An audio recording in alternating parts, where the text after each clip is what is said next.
Canada study visa के बाद अगर कोई भी ऐसा कंट्री जिसमें इस समय सबसे ज़्यादा स्टूडेंट वीज़ा के लिए स्टूडेंट अप्लाई कर रहे हैं वो है जर्मनी स्टडी वीज़ा। इस वीडियो में हम जर्मनी स्टडी वीज़ा के बारे में डिटेल में बात करेंगे। स्टेप बाय स्टेप क्या प्रोसेस है, कैसे आपकी एप्लीकेशन स्टार्ट होगी और कैसे आपको वीज़ा मिलेगा, कितने फंड्स की रिक्वायरमेंट पड़ेगी, आपके पास क्या क्वालिफिकेशन होना चाहिए, कितना एकेडमिक स्कोर होना चाहिए, आईएलटीएस में आपने क्या करना है, किस तरह आपका पूरा प्रोसेस कंप्लीट होगा। बहुत सारे क्वेश्चन आते हैं जर्मनी स्टडी वीज़ा को लेकर, क्योंकि अभी तक भी बच्चों के माइंड में जो जर्मनी स्टडी वीज़ा का पूरा प्रोसेस है वो क्लियर नहीं है कि स्टेप बाय स्टेप हमारी एप्लीकेशन कैसे चलेगी, कैसे पूरा प्रोसेस कंप्लीट होगा। आज इस वीडियो में आपके माइंड में जितने भी जर्मनी स्टडी वीज़ा को लेकर क्वेश्चंस हैं, जितने भी डाउट्स हैं, उन सभी को क्लियर करने की कोशिश करेंगे और एक एक स्टेप मैं आपके साथ डिस्कस करूंगा। कितना टोटल कॉस्ट आएगा, किस स्टेप में कितना समय लगेगा और उसमें आपको कितना पेमेंट पे करना पड़ेगा। और हमारा जर्मनी स्टडी वीज़ा के लिए बहुत क्लियरली मैं बता देता हूँ, बहुत कम प्रोसेसिंग फीस के साथ जस्ट 10,000 आपने हमें पे करना है, वो भी जब आपको वीज़ा आ जाएगा। बाकी पूरा प्रोसेस पहले आपका फ्री ऑफ कॉस्ट रहेगा। जिस दिन आपका वीज़ा आएगा उस दिन आपने हमें जस्ट 10,000 पे करना है। बाकी प्रोसेस में आपने हमें, हमारी कंपनी को कुछ भी पे नहीं करना। इस वीडियो को शुरू करने से पहले आप सभी से रिक्वेस्ट करूंगा, अगर अभी तक आपने हमारे इस यूट्यूब चैनल को सब्सक्राइब नहीं किया, सब्सक्राइब करें, प्लस अपने फ्रेंड सर्कल में इस वीडियो को ज़्यादा से ज़्यादा जरूर शेयर करें। सबसे पहले इस वीडियो में हम बात करेंगे जर्मनी स्टडी वीज़ा के स्टेप बाय स्टेप प्रोसेस के बारे में, यानी कि क्या रिक्वायरमेंट है और कौन से एप्लीकेंट कैसे अपनी एप्लीकेशन को स्टार्ट करेंगे और वीज़ा तक पहुंचेंगे। अगर मैं रिक्वायरमेंट की बात करूं, पेपर पेन ले लीजिए, अच्छे से नोट कर लीजिए, कोई भी डाउट नहीं रहना चाहिए। मिनिमम क्वालिफिकेशन आपको जर्मनी स्टडी वीज़ा अप्लाई करने के लिए चाहिए 12th क्लास, यानी कि 12th के नीचे अगर आप 10th में हैं, 11th में हैं तो आप अप्लाई नहीं कर पाएंगे। 12th में आपके 50% मिनिमम स्कोर होना चाहिए। 50% के नीचे भी आप अप्लाई कर सकते हैं, मगर वीज़ा के चांसेस कम हो जाएंगे। मगर 50% अगर आपका स्कोर है, आपके पास कोई भी स्ट्रीम हो सकती है, आर्ट्स के स्टूडेंट हैं, कॉमर्स के स्टूडेंट हैं, मेडिकल, नॉन मेडिकल, कोई भी स्ट्रीम आपके पास है, कोई भी सब्जेक्ट आपके पास है, आप जर्मनी स्टडी वीज़ा के लिए अप्लाई कर सकते हैं। उसके बाद बैचलर डिग्री आ जाती है, उसमें भी 50% स्कोर होना चाहिए मिनिमम, कोई भी स्ट्रीम का आपके पास बैचलर है। उसके बाद मास्टर डिग्री, अगर आपके पास इनमें से कोई भी डिग्री है तो आप अपना जर्मनी स्टडी वीज़ा का प्रोसेस स्टार्ट कर सकते हैं। 50% से नीचे अप्लाई कर सकते हैं, मगर वीज़ा के चांसेस कम होते जाएंगे।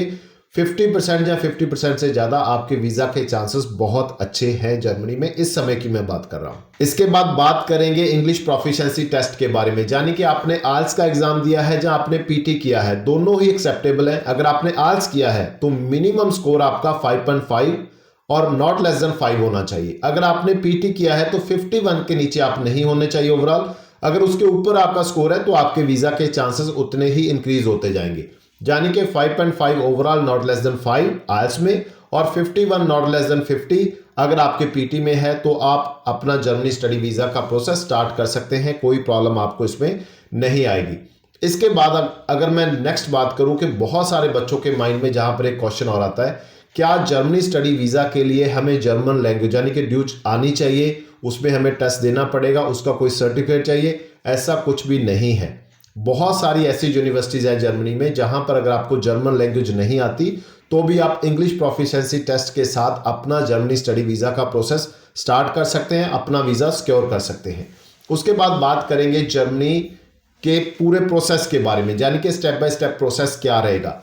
जर्मनी में अगर आप कनाडा के साथ इसको कंपेयर करते हैं, कनाडा स्टडी वीज़ा और Germany study visa almost same है, कुछ भी ज़्यादा फर्क इसमें नहीं है, थोड़ा बहुत है, वो मैं आपको एक्सप्लेन कर देता हूँ। जर्मनी वीज़ा के स्टेप के बारे में जो सबसे अलग है कनाडा की तरफ से, और पहला स्टेप है वो है एपीएस सर्टिफिकेट, यानी कि जो डॉक्यूमेंट्स आपने यूज़ करने हैं जर्मनी स्टडी वीज़ा को अप्लाई करने के लिए, जिसमें आपका 12th का सर्टिफिकेट हो गया, बैचलर की डिग्री, मार्कशीट्स हो गई, उसके बाद मास्टर डिग्री है तो मास्टर डिग्री के डॉक्यूमेंट्स हो गए, आपका पासपोर्ट हो गया, आधार कार्ड हो गया, ये सारे डॉक्यूमेंट्स आपके चेक होते हैं, यानी कि वो जेन्युइन है या नहीं जेन्युइन है, उसको चेक करने की उनकी फीस है 18,000। अगर आपने 5 डॉक्यूमेंट्स अपने चेक करवाने हैं, अगर 5 से ज़्यादा डॉक्यूमेंट्स हैं तो 500 पर डॉक्यूमेंट आपका लगता है। तो सबसे पहले हमेशा की तरह आपको ऑफर लेटर अप्लाई करना पड़ेगा। उसके लिए आपको आपकी प्रोफाइल हमारी टीम को नीचे दिए गए नंबर पर शेयर करनी होगी। आपकी प्रोफाइल के अकॉर्डिंग कौन सी ऐसी यूनिवर्सिटीज़ है और वहाँ पर कौन से ऐसे प्रोग्राम है जिसमें आप एडमिशन ले सकते हैं, आप एलिजिबल हैं, वो ऑप्शंस हमारी टीम आपको देगी। 2 3 4 ऑप्शंस हो सकती हैं, उसमें से आप 1, 2, 3 में अप्लाई कर सकते हो, क्योंकि जर्मनी स्टडी वीज़ा के लिए ऑफर लेटर की फ़ीस किसी भी यूनिवर्सिटी में नहीं है। अगर आपका कंसल्टेंट आपसे ऑफर लेटर की फ़ीस चार्ज कर रहा है तो आप चेक कर लीजिए क्या उस यूनिवर्सिटी में ऑफर लेटर की फ़ीस है। मैक्सिमम यानी कि 99.99% यूनिवर्सिटीज़ में ऑफर लेटर की फ़ीस ज़ीरो है, यानी कि आपका कोई भी कॉस्ट ऑफर लेटर को अप्लाई करने के लिए नहीं आएगा। आप 1, 2, 3 यूनिवर्सिटीज़ में अप्लाई कर सकते हैं और आपका सबसे पहले आपको ऑफर लेटर रिसीव होगा। जैसे ही ऑफर लेटर आता है within week, within 2 week आपका ऑफर लेटर आ जाता है। डिपेंड करता है university to university. Offer letter के लिए भी आपकी इंटरव्यू हो सकती है। कुछ यूनिवर्सिटीज़ इंटरव्यू कंडक्ट करती हैं और कुछ यूनिवर्सिटीज़ इंटरव्यू कंडक्ट नहीं करती। कुछ यूनिवर्सिटीज़ जो इंटरव्यू कंडक्ट करती हैं वो भी डिपेंड करता है कि आपकी प्रोफाइल कैसी है, उन्होंने आपकी इंटरव्यू कंडक्ट करनी है या नहीं करनी, ये भी डिसाइड होता है। यानी कि इंटरव्यू आएगा या नहीं आएगा ये डिपेंड करता है यूनिवर्सिटी पे। उसके बाद जैसे आपको ऑफर लेटर आपको मिलता है तो एक रजिस्ट्रेशन फीस होती है, जो मिनिमम फीस होती है आपकी सीट ब्लॉक करने के लिए। आप उसको 15 दिन के अंदर अंदर ऑफर लेटर के आने के बाद आपने उसको पे करना होता है। इसके बाद यूनिवर्सिटी की तरफ से आपको ईमेल आएगा जिसमें एक स्टडी एग्रीमेंट होगा, जिसको आपने डाउनलोड करना है, साइन करना है, दोबारा स्कैन कर कर अपनी यूनिवर्सिटी को सेंड करना है। जैसे ही वो स्टडी एग्रीमेंट वहां पर पहुंचेगा तो आपको एलओआई इशू होगा। एलओआई में आपके लिए जो आपने ट्यूशन फी पे करनी है उसकी इंस्ट्रक्शंस आ जाएंगी। ट्यूशन फी पे करने के लिए अभी 2 ऑप्शन है। जो बच्चे स्टडी लोन लेते हैं वो अपना लोन अप्रूवल लेटर लगा सकते हैं कि ये हमने लोन है और इससे हम अपनी जो ट्यूशन फी है उसको पे करेंगे, या फिर बच्चे अपनी 1 ईयर की ट्यूशन फी पे कर सकते हैं। ये दोनों ऑप्शन आपके पास मिलेंगी। उसके बाद हम बात करेंगे, जैसे आप ट्यूशन फी पे कर देते हैं वो सीट आपने वहां पर भेजनी है और आपको एक ट्यूशन फी सीट आ जाएगी और आपको एलओए जो फाइनल लेटर है यूनिवर्सिटी का वो आपको मिल जाएगा। उसके बाद नेक्स्ट स्टेप आपके लिए आता है ब्लॉक्ड अकाउंट। ब्लॉक्ड अकाउंट आपने ओपन करवाना है। अभी जो कॉस्ट है ब्लॉक्ड अकाउंट की, यानी कि जितनी अमाउंट है 11,904 यूरो आपने करवाना है। करीब 11 से 12 लाख, 10 से 11 लाख का ये कॉस्ट आपको पड़ेगा। तो जैसे ही आप ब्लॉक्ड अकाउंट ओपन करवाते हैं उसका एक सर्टिफिकेट आ जाएगा, जैसे कनाडा में जीआईसी आता है।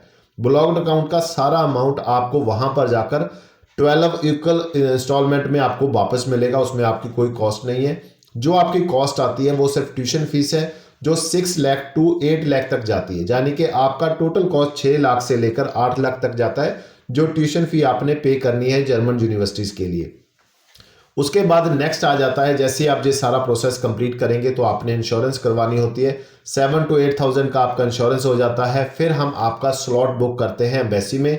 एम्बेसी की जो यूरो में फ़ीस है वो 75 यूरो है। तो जैसे ही आपका एम्बेसी फ़ीस हम स्लॉट बुक करेंगे तो सबसे पहले आप वेट लिस्ट में आएंगे। वेट लिस्ट के बाद आपको एम्बेसी की तरफ से एक मेल आएगी। मेल में आपको अवेलेबल स्लॉट्स के बारे में इंफॉर्मेशन मिलेगी। आप उसमें से कोई भी स्लॉट अपना बुक कर सकते हैं। स्लॉट इस समय थोड़ा सा, क्योंकि जर्मनी में रश ज़्यादा है तो स्लॉट्स थोड़ा सा स्लो आ रहे हैं और अवेलेबल कम है, यानी कि अगर आपने नेक्स्ट इनटेक में अप्लाई करना है तो जल्दी से जल्दी आपको प्रोसेस करना पड़ेगा, क्योंकि स्लॉट्स ही एक ऐसी चीज़ है जो आपके इस प्रोसेस को डिले कर सकते हैं। जैसे ही आप अपना स्लॉट बुक करते हैं तो आपने उस स्लॉट के अकॉर्डिंग, जिस दिन का आपने अपॉइंटमेंट बुक किया है, आपने अपनी फाइल सबमिट करवाने के लिए एम्बेसी में जाना है। एम्बेसी में आपका इंटरव्यू हो भी सकता है, नहीं भी हो सकता, ये डिपेंड करता है वीज़ा ऑफिसर पे। अगर इंटरव्यू होता है तो इंटरव्यू अच्छा जाना चाहिए अगर आप वीज़ा सिक्योर करना चाहते हैं। अगर इंटरव्यू नहीं होता तो बहुत ज़्यादा चांसेस होते हैं कि आपको वीज़ा मिल जाएगा। उसके बाद आपका 15 से लेकर 30 दिन के अंदर अंदर रिजल्ट आ जाता है, यानी कि आपको वीज़ा मिला है या नहीं मिला ये क्लियर हो जाता है। तो ये था जर्मनी स्टडी वीज़ा का पूरा स्टेप बाय स्टेप प्रोसेस, जिसमें आपको पूरी डिटेल मालूम पड़ चुकी है। अभी हम बात करेंगे जो क्वेश्चंस और डाउट्स आपके माइंड में है। क्या जर्मनी स्टडी वीज़ा के साथ साथ जब आप स्टडी करेंगे क्या आपको वर्क राइट्स हैं काम करने के लिए, जैसे कनाडा में है? बिल्कुल आपको राइट्स मिलते हैं। 20 आवर्स पर वीक आप काम कर सकते हैं, लीगल तौर पे काम कर सकते हैं। ऑफ कैंपस यानी कि यूनिवर्सिटी के बाहर जाकर आप कहीं पर भी काम फाइंड आउट कर अपना कर सकते हैं। पार्ट टाइम काम करने की ऑप्शन आपको वहाँ पर मिलेगी। उसके बाद क्वेश्चन आता है कि जब हमारी स्टडी कंप्लीट होगी, देखिए जहाँ पर एक चीज़ आप नोट और कर लीजिए, 12th के बाद आप बैचलर डिग्री ले सकते हैं। बैचलर के बाद या मास्टर के बाद आप दोबारा से मास्टर डिग्री भी कर सकते हैं। बैचलर के बाद भी मास्टर डिग्री ले सकते हैं, यानी कि डबल मास्टर का भी ऑप्शन मिलेगा और बैचलर के बाद मास्टर डिग्री करने का भी ऑप्शन मिलेगा। ये 2 ऑप्शन मिलते हैं। डिप्लोमा बहुत कम बच्चे लेते हैं और डिप्लोमा अगर आप लेंगे तो वीज़ा आने के चांसेस बहुत कम हो जाते हैं। तो हम आपको रिकमेंड करते हैं 12th के बाद बैचलर डिग्री। बैचलर या मास्टर आपने किया तो आप मास्टर कर सकते हैं।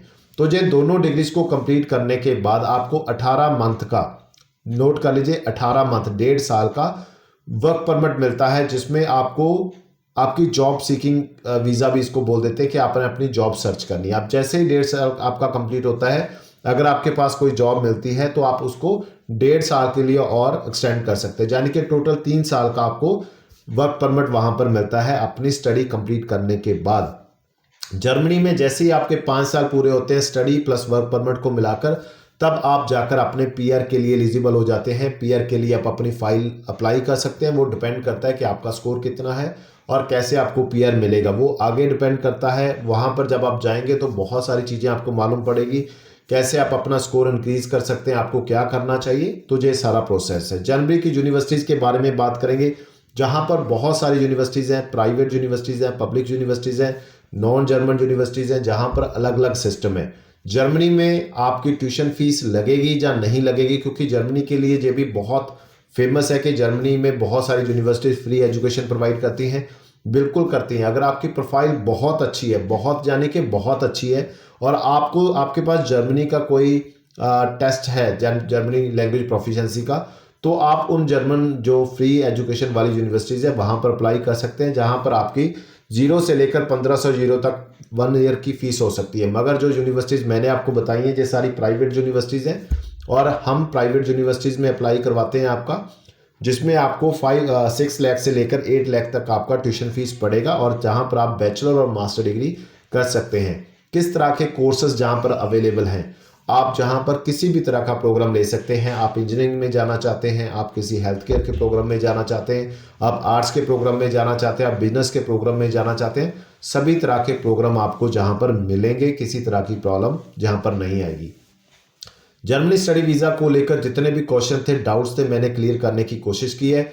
इस वीडियो को ज़्यादा से ज़्यादा उन बच्चों तक जरूर भेजिए जो बच्चे कनाडा नहीं जाना चाहते, क्योंकि कनाडा तो मेरा अभी भी नंबर 1 डेजिग्नेटर है कि आपको जाना ही चाहिए। अगर कनाडा इस समय आप नहीं जाएंगे तो आने वाले समय में आप बहुत पछताएंगे, क्योंकि कनाडा ने बहुत कुछ चेंज किया है अपने पूरे सिस्टम को लेकर।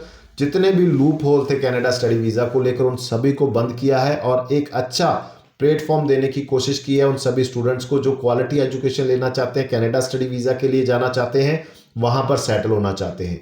जो प्रॉब्लम अभी के बच्चे फेस कर रहे हैं, जो अभी बच्चे जाएंगे वो प्रॉब्लम फेस नहीं करेंगे, क्योंकि अभी बहुत फिल्टर होकर बच्चे जा रहे हैं। अगर फिर भी आप कनाडा नहीं जाना चाहते तो जर्मनी आपके लिए सेकंड बेस्ट ऑप्शन है, क्योंकि जहाँ पर आप एक अच्छी क्वालिटी एजुकेशन ले सकते हैं, एक अफोर्डेबल एजुकेशन ले सकते हैं, उसके बाद आपको वर्क राइट्स भी मिलेंगे, वर्क परमिट भी मिलेगा और पीआर भी हो सकते हैं। और जर्मनी के बाद जब आप जर्मनी में स्टडी कंप्लीट करेंगे तो वहाँ से भी आप किसी भी कंट्री में स्टडी वीज़ा के लिए या वर्क परमिट के लिए स्विच कर सकते हैं। ये भी एक बड़ा ऑप्शन जर्मनी आपको देता है। मैं आप सभी को बताना चाहता हूँ कि आप अपना ऑनलाइन प्रोसेस हमारे साथ कर सकते हैं। आप इंडिया की किसी भी स्टेट से बिलोंग करते हैं, आपका ऑनलाइन प्रोसेस बिना किसी विजिट के साथ कंप्लीट हो जाएगा। दूसरा सबसे बढ़िया बात क्या है कि आप अगर मुझे मिलना चाहते हैं, मेरे साथ बात करना चाहते हैं, अपनी प्रोफाइल डिस्कस करना चाहते हैं, तो मैं आपको जूम मीटिंग पे मिलूंगा। सिर्फ जूम मीटिंग में मिलूंगा, मैं किसी भी फिजिकल लोकेशन पे नहीं जाता, विजिट नहीं करता। आप हमारी टीम के साथ कांटेक्ट करिए, वो आपको गाइड करेंगे कि कैसे वो अपॉइंटमेंट मेरे साथ आपकी फिक्स कर सकते हैं जूम मीटिंग पे। और जैसे ही आप अपनी जूम मीटिंग के लिए मेरे साथ मीटिंग करेंगे तो जो भी आपके डाउट्स हैं वो सारे क्लियर हो जाएंगे। जूम मीटिंग पे जो आपका मीटिंग रहेगा वो बिल्कुल फ्री ऑफ कॉस्ट रहता है। थैंक यू सो मच इस वीडियो को लास्ट तक देखने के लिए। कोई भी क्वेश्चन है, डाउट्स है, अपनी प्रोफाइल शेयर करना चाहते हैं, हमारे साथ प्रोसेस स्टार्ट करना चाहते हैं, नीचे दिए गए नंबर पे अपनी प्रोफाइल शेयर करिए, या कॉल कर हमारी टीम से बात करिए। Thank you so much.